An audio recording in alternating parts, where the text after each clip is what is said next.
Om Sahana Vavatu Sahana Bhunaktu Sahaviryam Karavavahai Tejasvinavadhitamastu ma vidvishavahai. Om Shanti Shanti Shanti. Om Purnamadah Purnamidam Purnat Purnamudachyate Purnasya Purnamadaya Purnamevavashishyate. Om Shanti Shanti Shanti. Shruti Smriti Purananam Alayam Karunalayam Namami Bhagavat Padam Shankaram Lokashankaram Shankaram Shankaracharyam Keshavam Badarayanam Sutra Bhashya Krutau Vande Bhagavantau Punah Punaha Ishvaro Gururatmedi Murti Bheda Vibhagine Vyomavad Vyaptadehaya Dakshinamurtaye Namaha. First two verses. Shri Bhagavan Uvacha Maya Saktamanah Partha Yogam Yunjan Madashrayah Asamshayam Samagram Mam Yatha Jñāsyasi Tachrunu Jnanam Teham Savijnanam Idam Vakshyamya Sheshataha Yajñātva Neha Bhuyonyata Jnātavyam Avashishyate.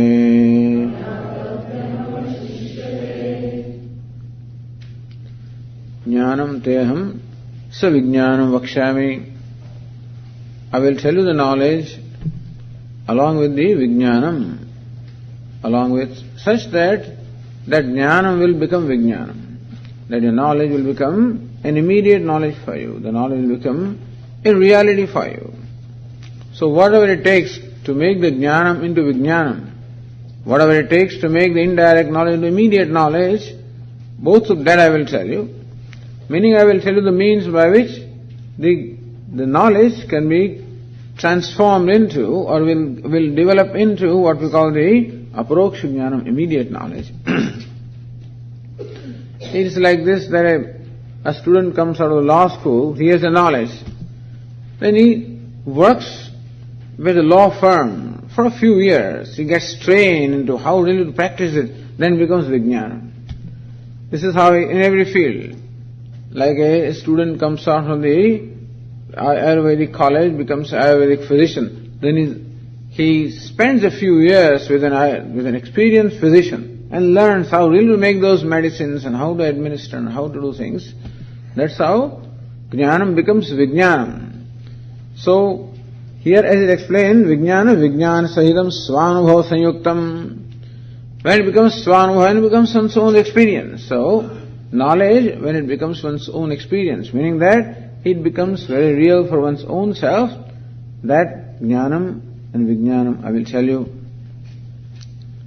asheshataha, without leaving anything, without omitting anything. And what is the benefit of this knowledge? Yad jnatva neha bhoyonyat jnatavyam avasishyate. Knowing which, here, nothing remains to be known. Knowing which, everything is as well known. Now, this statement is in keeping with the trend of the Upanishads. We find this theme in the Upanishads. Like in the Upanishad called Mundaka Upanishad, the disciple approaches the teacher and asks this question. Kasmin bhagav vijñāte sarvanam vijñātam bhavati. O revered sir, what is it? Knowing with, all of this becomes known. So this seems to be the desire in this question, the Upanishad represents really the very desire of the human mind. It is not just a question that occurred to somebody, but then it is a question in a way that occurs in every mind, that there is a desire to know everything. There is a desire to become omniscient, to know everything. Because I suffer from a sense of lack of knowledge. The lack or want that I am suffering from, one of them is the lack of knowledge. I find myself lacking knowledge-wise, lacking power-wise.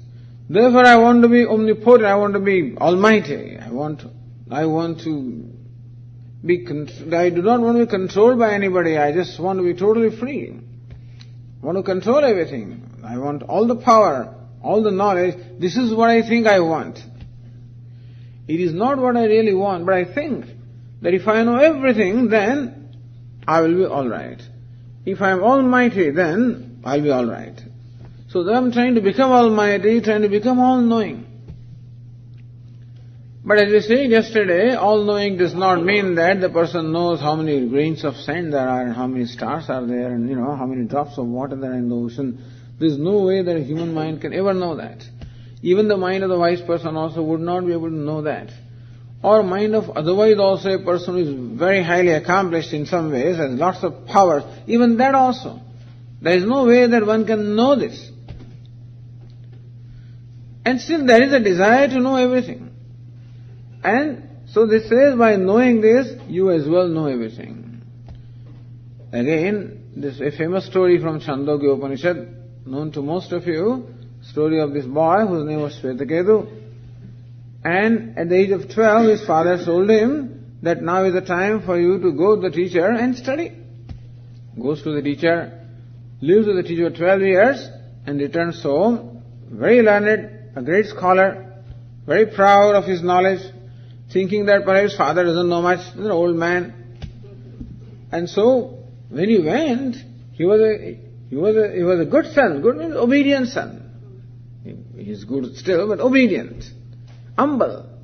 When he comes back now, he has become very stiff, very arrogant, not bending down to anybody, not bowing down to anybody, not showing respect to others, thinking that who is there, who knows as much as I do, and I can give a great amount, I can be a great teacher, a speaker, This kind of pride he had, the father saw that this boy has this pride, and therefore once he called him.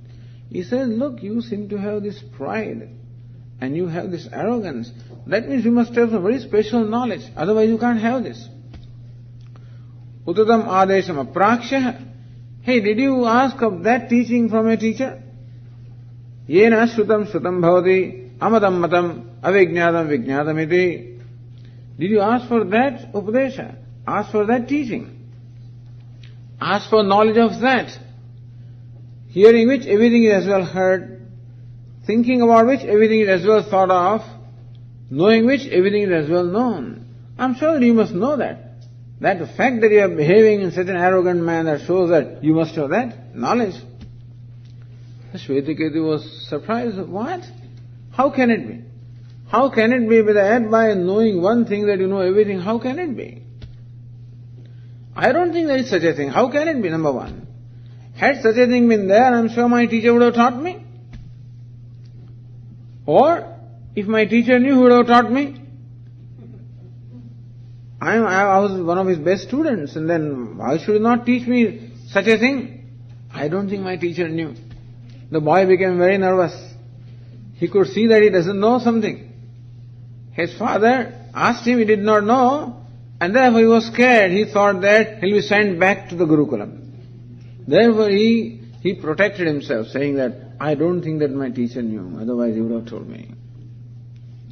Which is not what one should do, should never do that.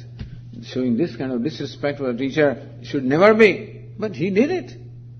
So from the Vedic times these things are going on, These problems are going on from that time. Then the father told him, so how can it be that by knowing one thing that you know everything? Then these very famous examples are given. Yasa somya ekena mritpindena sarvam brahma vijñātam syāt. Hey Somya, O good-looking one, just as by knowing one particle of earth, everything that is made of earth is as well known. By knowing one nugget of gold, everything made of gold is as well known. Meaning that by knowing the upadana karanam, by knowing the material cause, whatever is made from the material is known. Because what is called part really is, we will see, the truth, tattva, the essence of this part. The truth of this part is nothing but clay. Although it is called a part, all right, because for vyavahara, for our daily transactions, we need to call it part, because it serves a certain purpose. It is intelligently put together, serving a certain purpose, this part. And therefore, yes, it has a purpose. You can fill water, you can carry water in it, you can fill water in it, you can do various things. And still, as far as the truth of this object is concerned, it is nothing but clay. And therefore, knowing the clay, you as well know not only one part, but all the parts that are made. And so, similarly also, if there is an upadana karana, if there is a material cause of this universe, so that is how the question was asked in Mundaka Upanishad. So when a student comes and asks this question, what is it knowing which everything becomes known? He must have some idea that such a thing can be there. He must have heard, perhaps in course of debates among the learned people, that if you know the gold, then you as well know all the ornaments made of gold. Meaning, knowing the upadana karanam, material cause, you as well know all the effect. Because the effect is never apart from the material cause. The part is never apart from clay. So then the question is there such a thing with reference to the world? We see the world also consists of these various names and forms. Is there one cause from which all these forms have come? Is there an upadana karanam? Is there a material cause? If so, what is it? So, thus really the question of a desire to know everything is really desire to know the cause. As every scientist wants to know what's the cause. And so the desire to know everything is desire to know the fundamental building block, the fundamental material cause, knowing which everything as well becomes known. So Lord Krishna says, Jnanam, I will give you knowledge of that. So, by knowing which, nothing remains to be known. That means here, Arjuna, I will give you knowledge of that tattva, knowledge of that truth, knowledge of that principle, that entity, knowing which everything as well becomes known, because it is the fundamental cause, the material cause of the universe. Thus, the knowledge has been praised. Another way of looking at this statement, knowing which nothing remains to be known, is if you look at the reason why we pursue different forms of knowledge. We will find that there is a reason why we pursue any knowledge. Whether you go to medical school, law school, any school. There's always a reason that you want to become a doctor, you want to become a lawyer, you want to become something, and so that you can practice, so that you can make money, and thus then you can buy things, and so that you can enjoy the life, you can live the life and enjoy the life.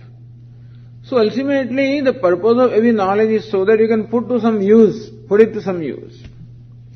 That is why when our children want to go for something like dramatics and some theatre and things like that, parents say, what are you going to do with that? He wants to study history, and what are you going to do with that? Indian parents always look at it this way. What will you do with it? Children here want to learn. I love history. You love history all right, but what's the use of that, What will you do after studying history? Or some mass media, or some such thing, or some the film production, or theatre, or some such thing. And so we wonder. So the reason why such a question is asked, what's the use of that knowledge, is because we expect that every knowledge should be useful. It should serve a purpose. We should be able to put that knowledge into practice. And therefore knowledge is usually gained so that we can perform a karma, perform an action. An action is performed to achieve a certain desired end. It's called Purushartha. Purushartha means the end that is desired by the human beings, and thus there is dharma, artha, kama, moksha, this Purushartha there. Meaning that human being wants wealth, he wants comfort, he wants pleasure, he wants happiness in the heavens, various desires are there. That are called Purushartha. So whatever knowledge we gain, generally is gained so that we can perform an appropriate action so that the desired end is achieved. Because nobody makes an effort to know something if it is not useful. It has to be useful in some ways. And the usefulness is in terms of giving me some satisfaction through performance of an action. Or knowledge itself can give me some satisfaction or through performance of an action. So acquiring some desirable object. But suppose you acquired everything. Suppose you acquired whatever is to be acquired. Even in acquiring the various objects such as a home or a car or whatever it is that we acquire, even the purpose behind acquiring all of that ultimately is to become happy. So happiness is the purpose of every action that we perform, and the action is the purpose for which we acquire various knowledge.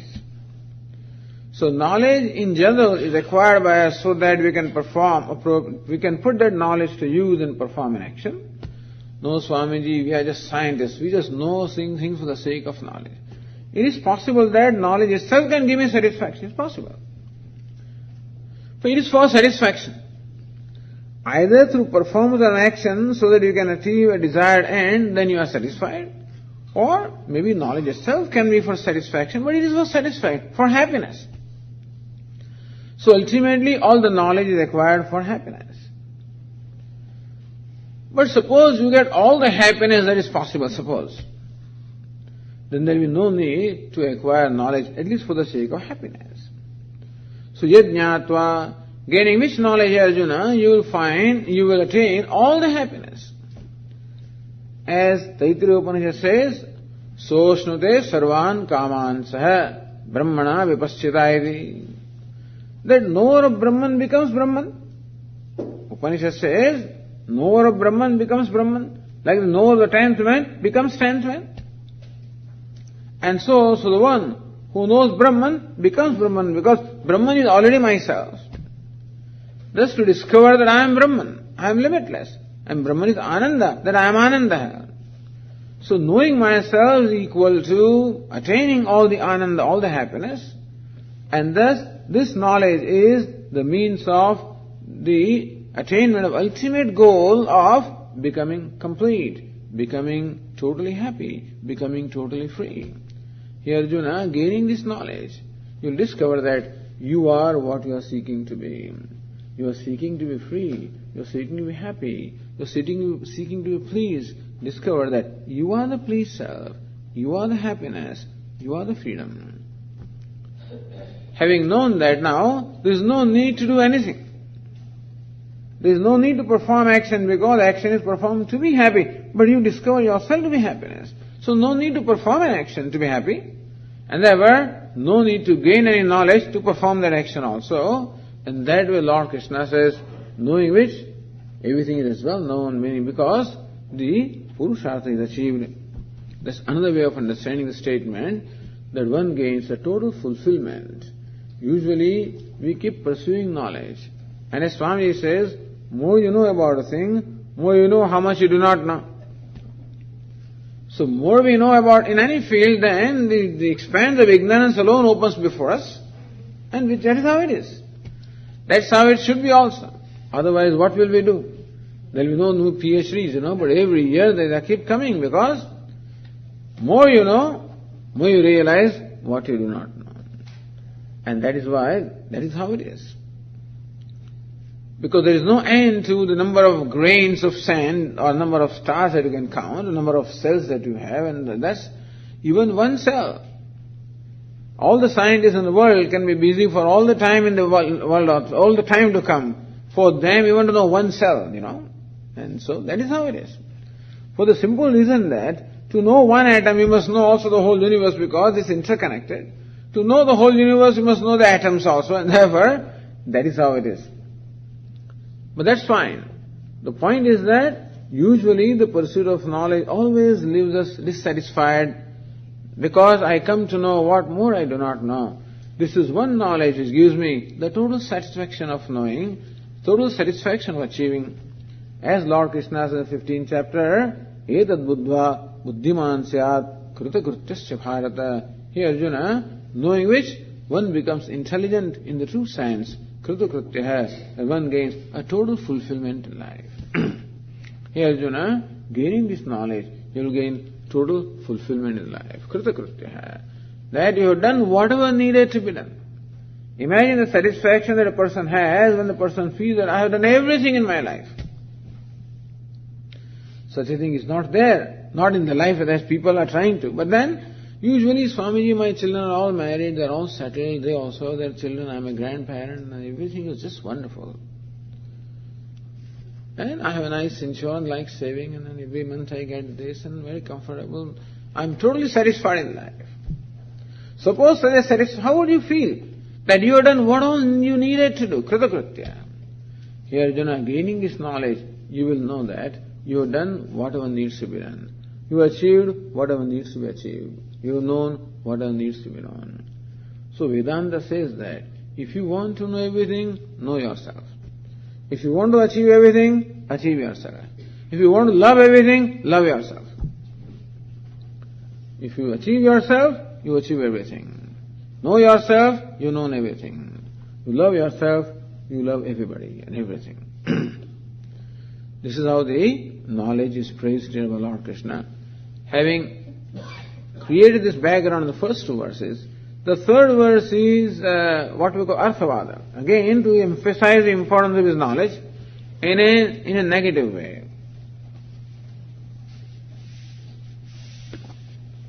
So how this knowledge is something very rare and most valuable, that is being said in a different way. So first it is said it is most valuable by saying that gaining which knowledge nothing remains to be known, nothing remains to be done, nothing remains to be achieved. And second, the third verse tells us how rare this knowledge is. That way also the value of this knowledge is stated in the third verse. So let us read the third verse here. Manushyanam sahasreshu kaschid yatati siddhaye yatatam api siddhanam kaschin mam veti tatvatah.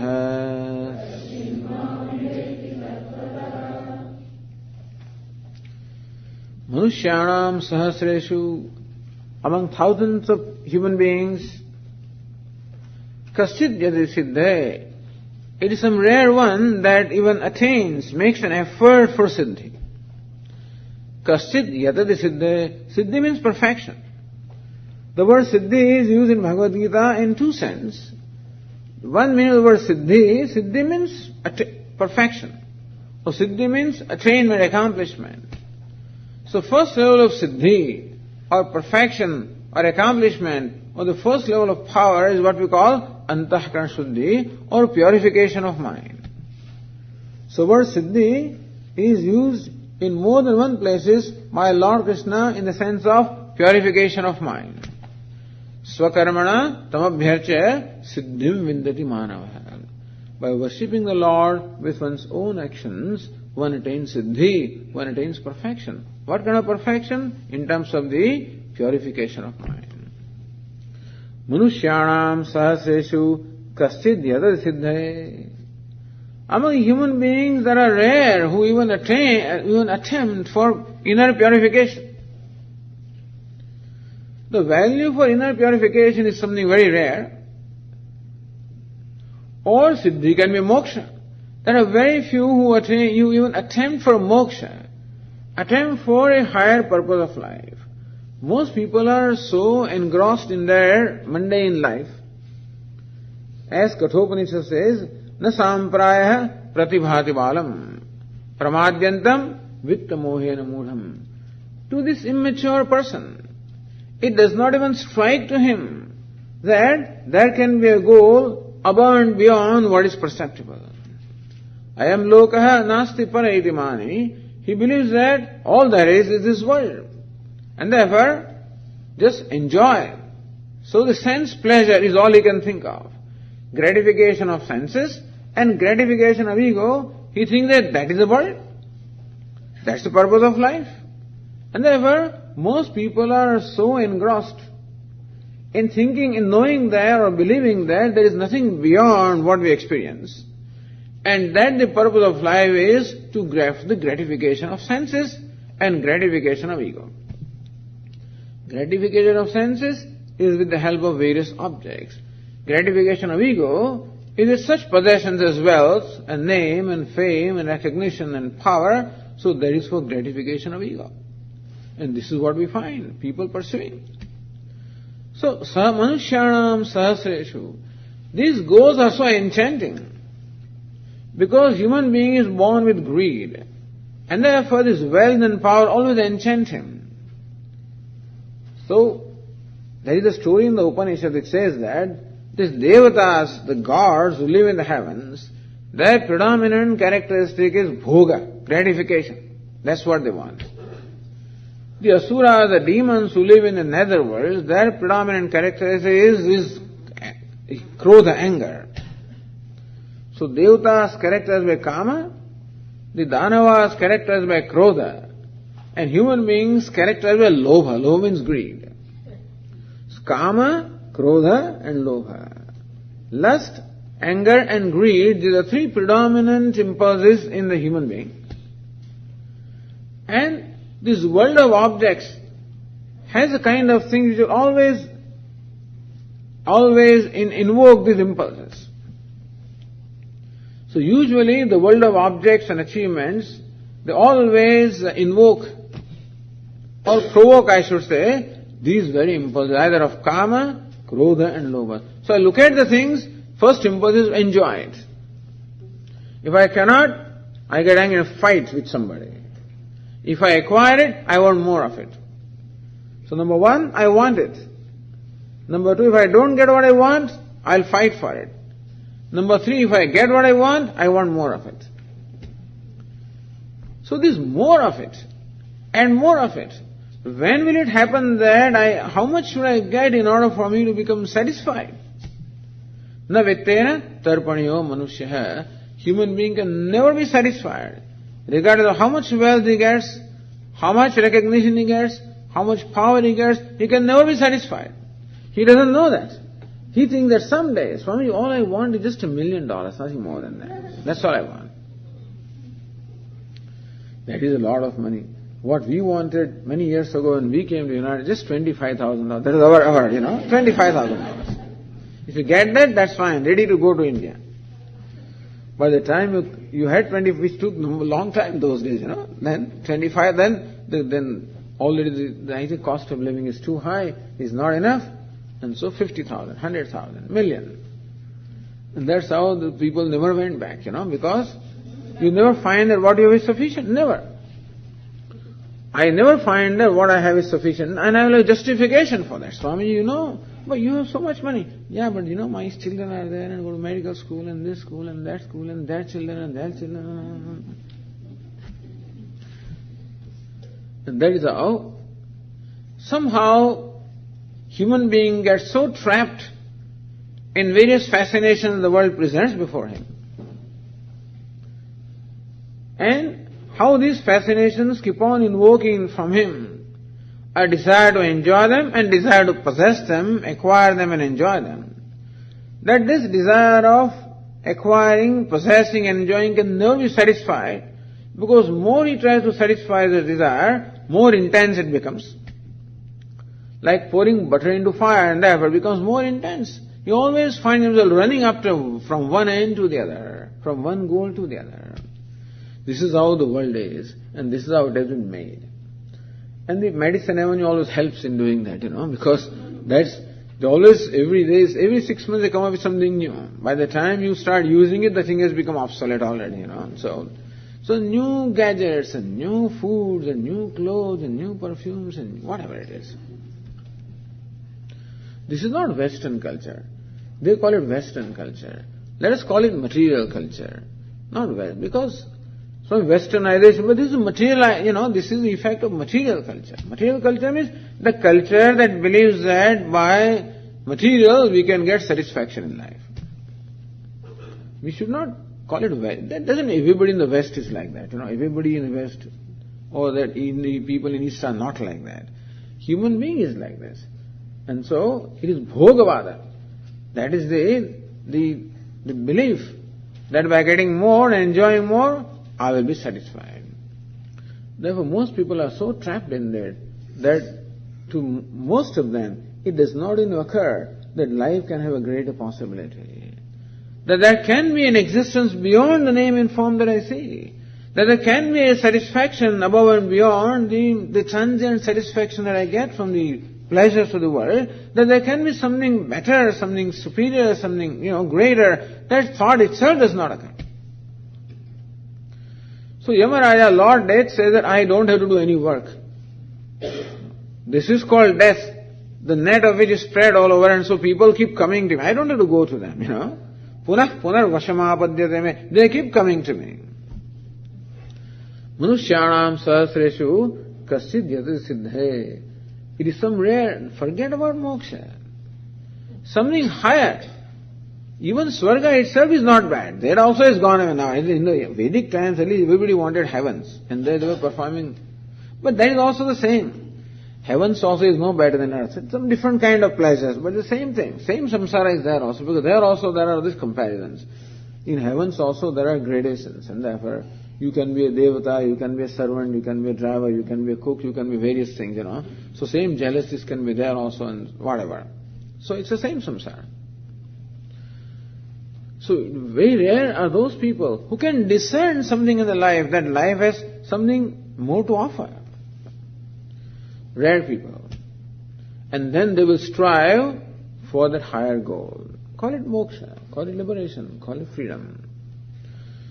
So, the rare is a person who even tries for moksha, who has a value for moksha. Yatatam visiddhanam kaschin mam veti tatvatah. Of those who are striving to attain that ultimate goal of life, among them also it is some rare person who actually achieves that goal. Mam tatvatah mam veti. Of those who want to know me, of them also there is one rare one who knows me truly as I am. Some rare one actually achieves the goal. Because we say that, I say that I want moksha, but very often it's a lip service. Once Swamiji was saying that hardly 2 or 3 people in 1 or 2 years come to me with a request. Swamiji, I want to see God, Most people come for Swamiji, do you see palms and do you know astrology, this, and that's usually what people come for. Some people, rare.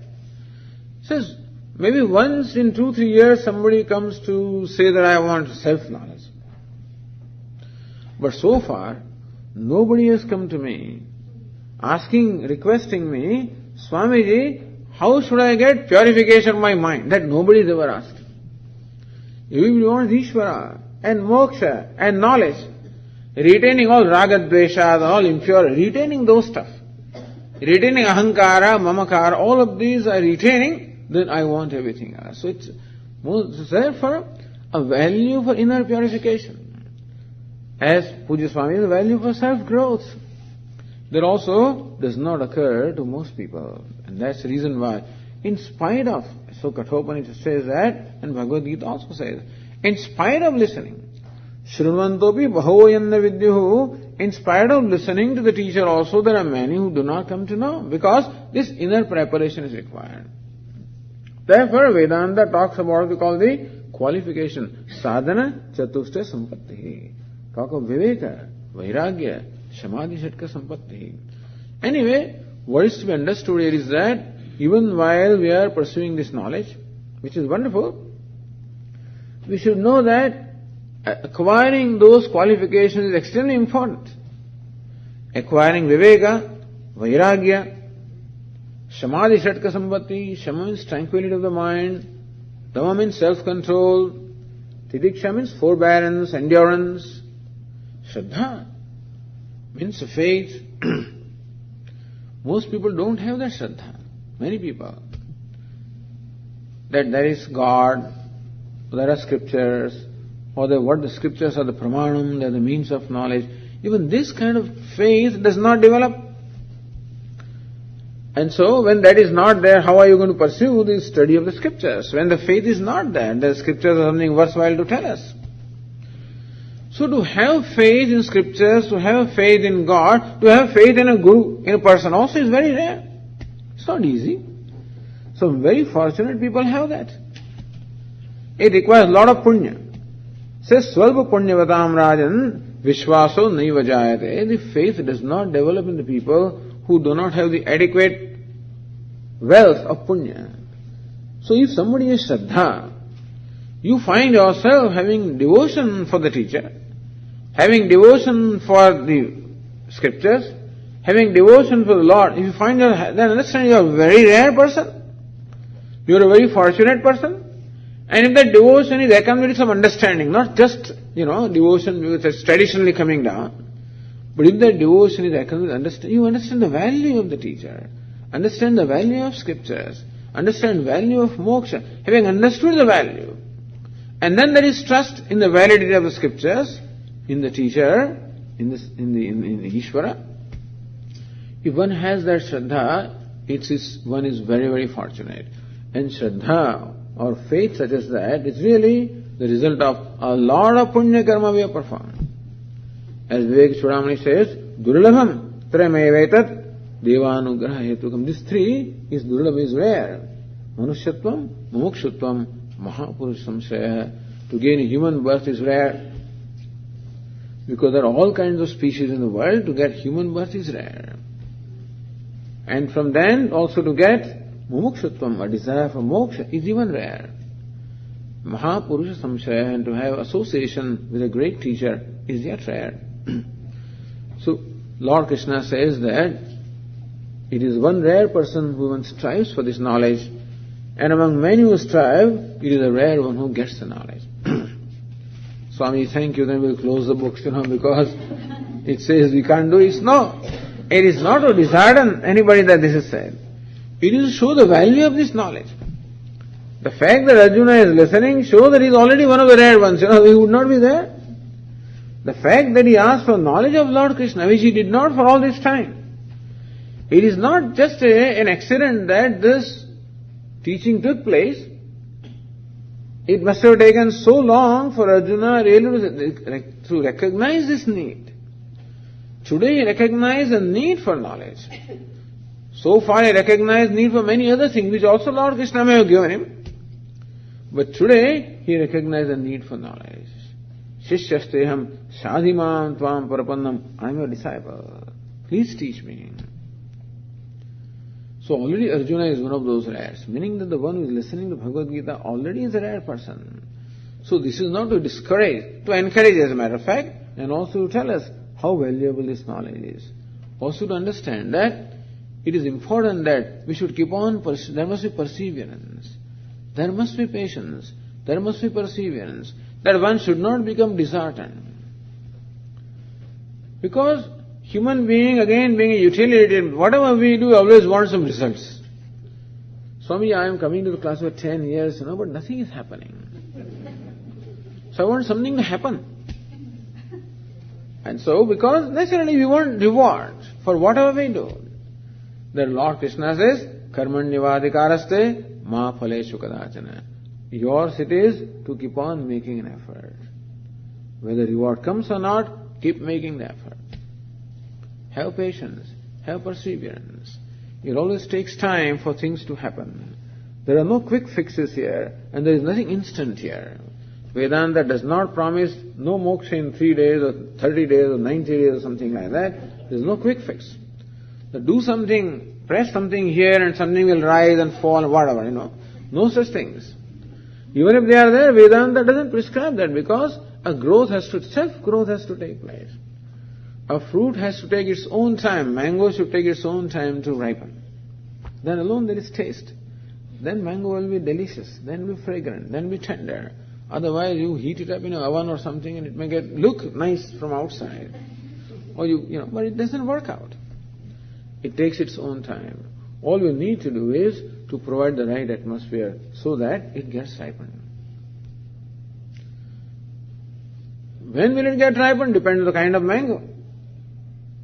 When will the fruit come? Depends on the kind of tree. It will come. When the process has begun, it has to conclude. Today or tomorrow.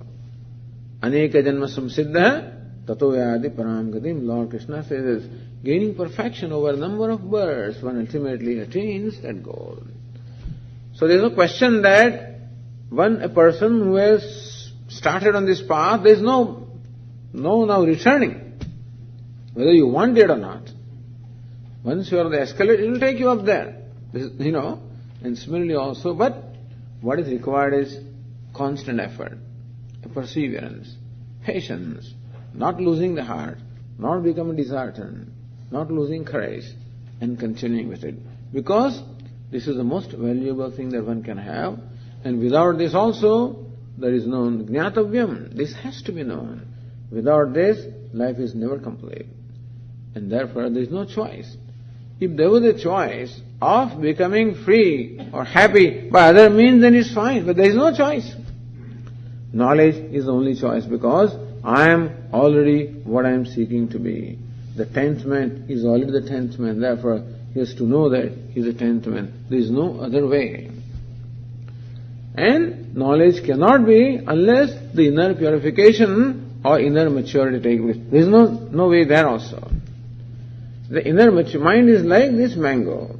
When it is raw, it is sour. So, if you find that the mind is sour, it's okay. But when it gets ripened, it will become very sweet and fragrant and tender. You see, when the mango becomes sweet, it is not that the sweetness is injected from outside. When mango is raw, it is sour. How does it turn sweet? It's not that we have provided sweetness from outside, it's inherently there. Where does the fragrance come from? It is there. Where does the tenderness come from? It is there. And so also in the mind, everything is there. All the sweetness is there, all the fragrance is there, all the tenderness is there, everything is there. We just have to bring it to manifestation. So when you ripen the mango, we bring to manifestation what is already there. And so also bring to manifestation what is already in the mind. And thus our job is to continue to strive. For that Lord Krishna says, look, this knowledge is very rare. And two things are required. Not only that we have to strive, at the same time we also require the grace of the Lord.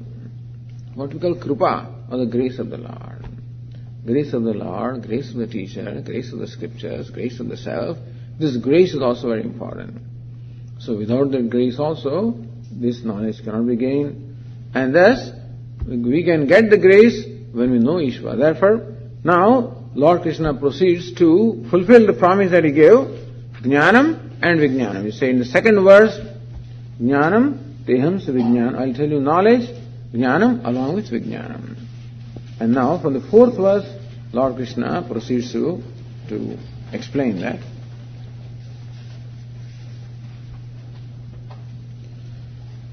Bhumirapo nalo vayuhu Khammano buddhirevacha Ahankara iti yamme Bhinna prakritirashtadha.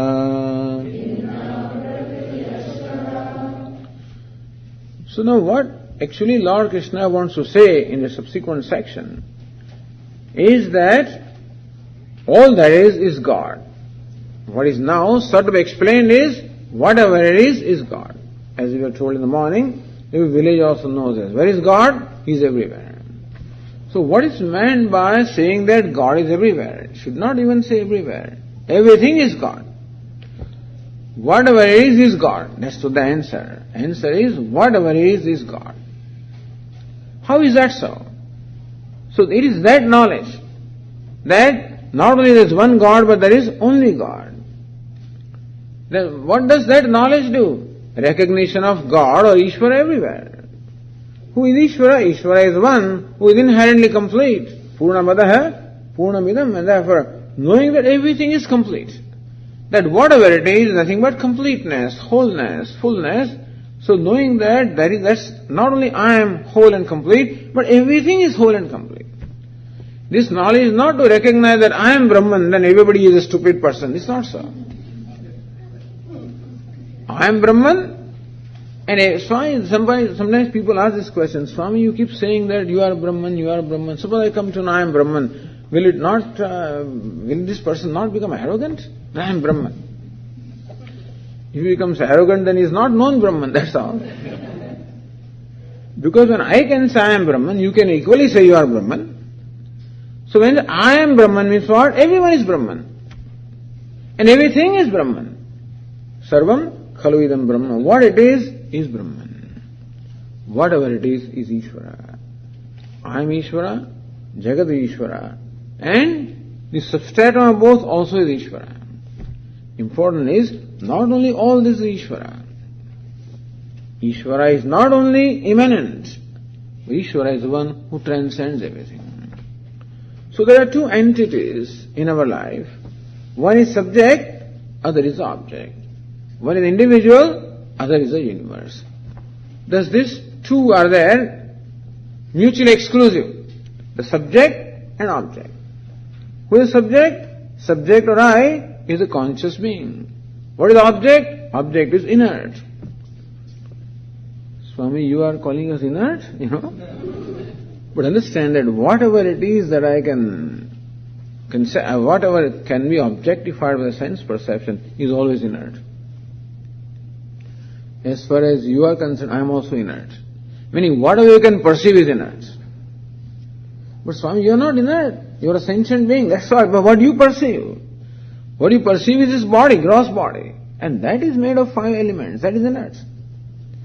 You can infer maybe my mind, that is also inert.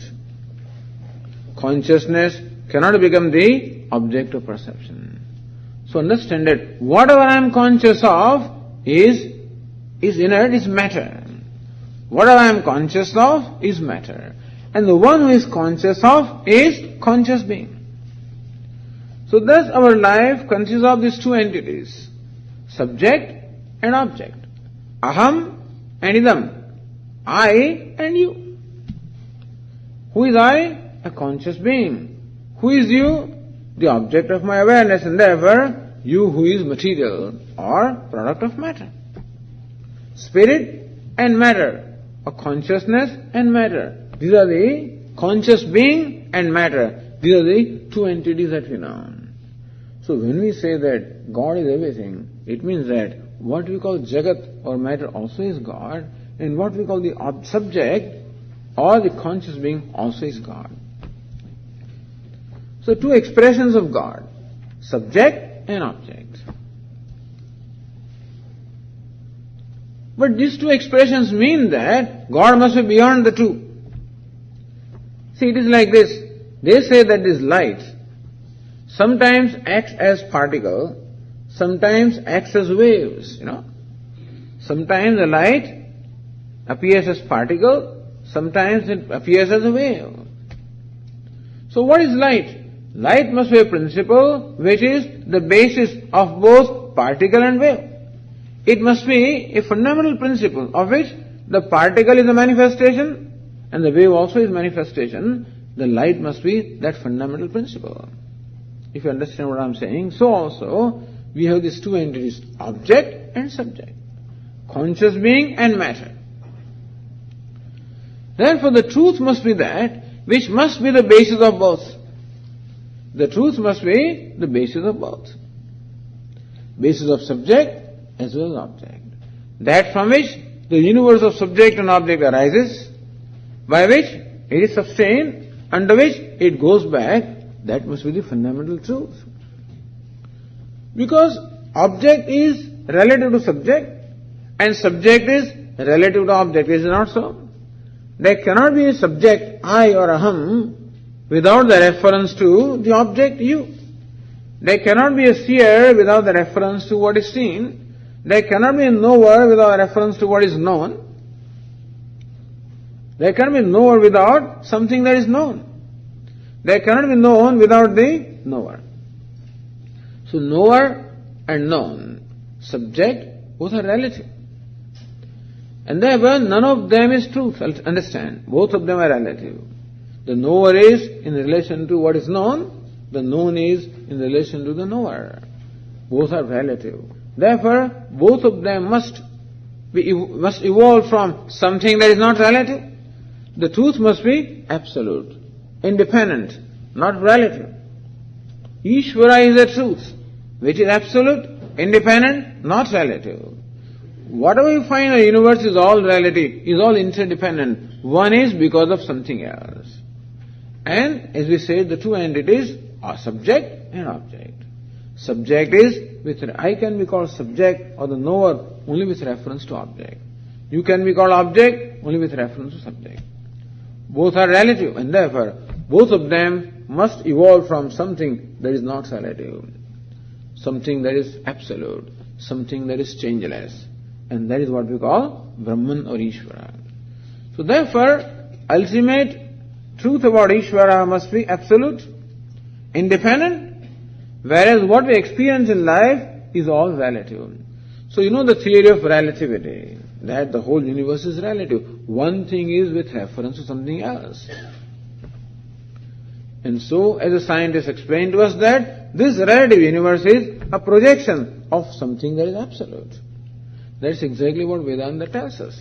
That Ishvara or Brahman is absolute truth, and the universe consisting of the object and subject is the projection.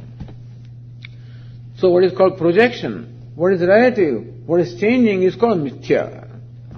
And that which is not a projection, which is substratum, which does not change, is called satyam.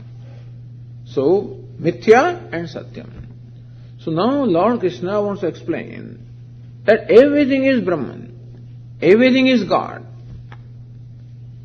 First of all, the universe consisting of subject and object also is God.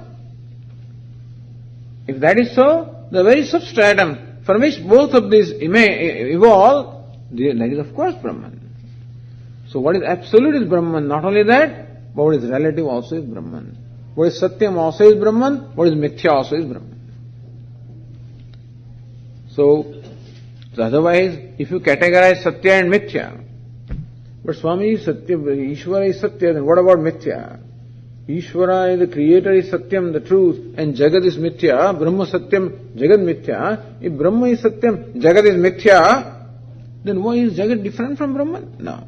Jagat also is manifestation of Brahman. That's what Lord Krishna now wants to explain to us.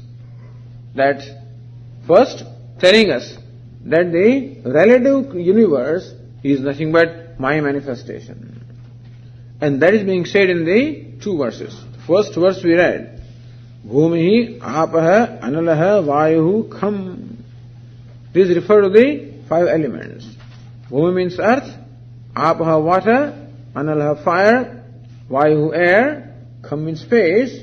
So space, air, fire, water, and earth. This is a model, what we call the model of five elements, of which this universe is made. So this manaha buddhi evacha ahankaraha. The manaha, the mind. You remember Swami said this morning that understand that my body also is part of the creation. Not only my body, but manaha, my mind also is part of creation. Buddhi, intellect also is part of creation. And so ego also is part of creation. It's all inert. So among these eight, between these eight, it includes the entire inert creation, gross as well as subtle. What we perceive, the sense organs, is gross. But that with which we perceive is subtle. Our sense organs, our mind, our intellect, so they cannot be objective by our sense organs. That is called sukshma, subtle. Thus, aham iti amme bhinna prakriti ashtadha. Lord Krishna says that my prakriti is my nature. Prakriti means the primordial cause, so the material cause. This is my prakriti, my primordial cause, my power, which manifests itself in eightfold ways, made up of the five elements, the mind, the intellect, and the ego. Those of you who know a little bit of Sanskrit can look at this verse. Ahankara itiyam me bhinna prakriti yastara. Me means mama. Me prakriti. Lord Krishna says, this is my prakriti. Whose prakriti? My prakriti. This is my power. This is my... So all these eightfold manifestation is mine. Whose? Ishvara's. Lord Krishna says that the eightfold manifestation is mine. So if we account for what belongs to Ishvara in his account, then remaining is in our account. So this accounting must become very clear, what belongs to what. Here I cannot sit and then say, come on, take this clock, take this table, I can't say that. It doesn't belong to me. I can only give something to you that belongs to me. I can't give something that is general property or belongs to somebody else. So let us also understand what belongs to me in this universe now. From what Lord Krishna says, this eightfold Prakriti is his Prakriti. What does it consist of? The five elements, meaning that all these objects that we have, there's all five elements, the whole universe included. Understand my body also is the product of five elements, so that is also included. Manaha, my mind, the emotional faculty also is manaha. Buddhi, the intellectual faculty also. Ahankara, the ego. The ego means the tendency always to identify that ahankara. Lord Krishna says, all this is mine. So then we can one exercise will be, now you please come up with what is now that belongs to us. In the school they give you this exercise, So if all this belongs to Ishvara, what belongs to Jiva? We call ourselves Jiva. What belongs to him? So all this matter, the eightfold manifestation of matter, Prakriti can be called the matter, the primordial matter, the material cause. Prakriti is the material cause of the universe. Lord Krishna says, it is my Prakriti, it is my power, which has manifested itself in this eightfold manner. No, but the conscious being I am. So for that, the Lord Krishna says in the next verse, Apareyamitastvanyam Prakritim vidhi me param Jiva bhutam mahabaho Yayedam dharyate jagata.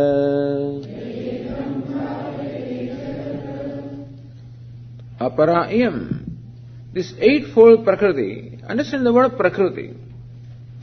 Prakriti means the primordial cause.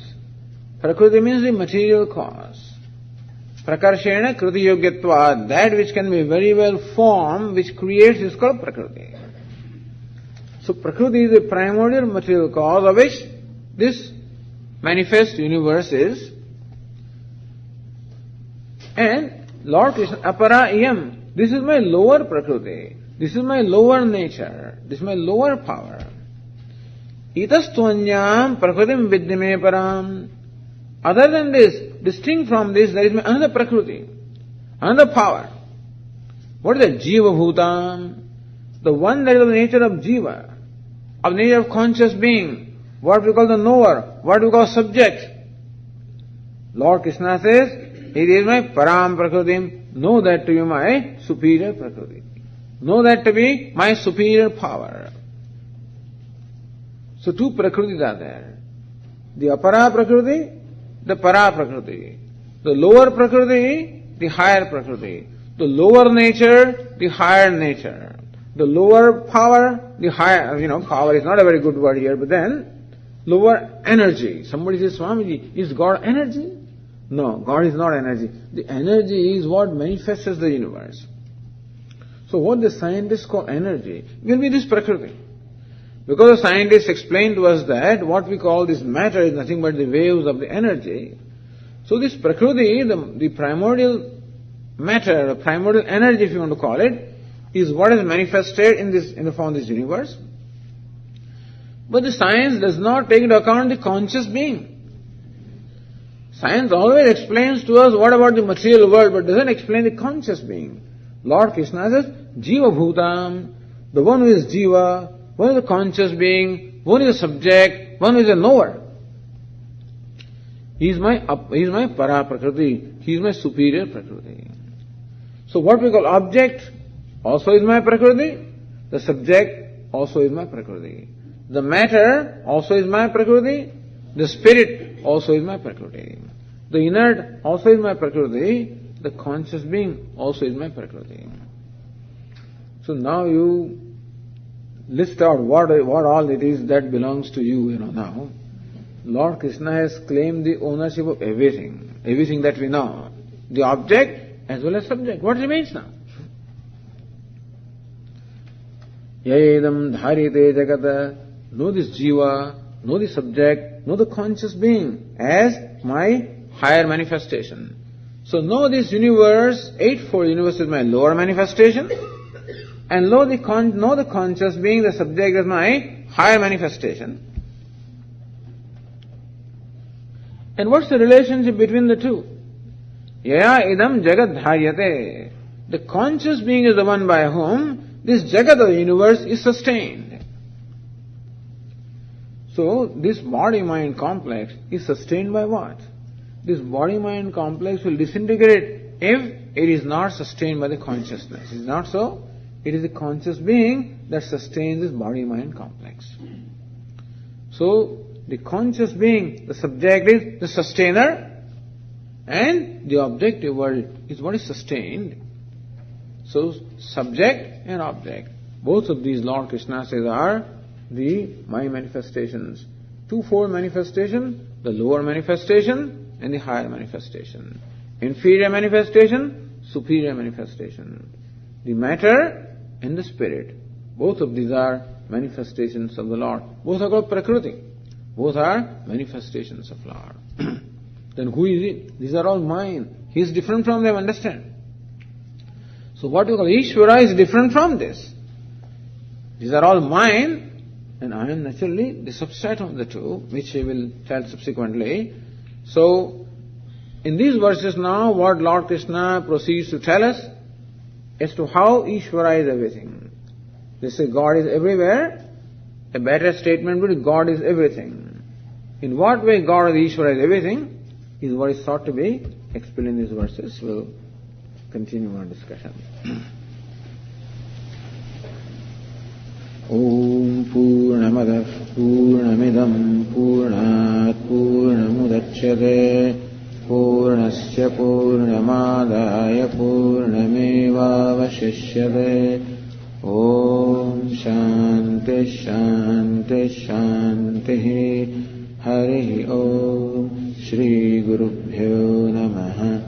Hari Om.